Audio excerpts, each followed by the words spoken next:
Yo tenía 15 años cuando le conocí a él.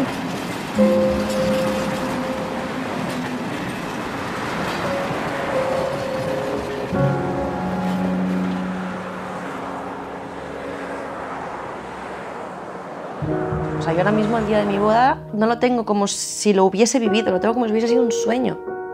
Niño, corre a bailar. No te das cuenta de que ha pasado tantísimos años. Han pasado volando.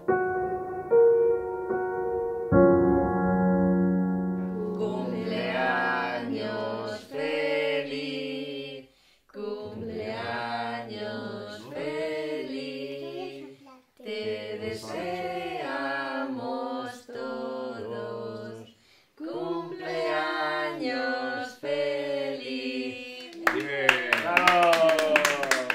Muy bien. Dos velitas que hemos apagado. Antes se ponían las 72 velas, ¿no?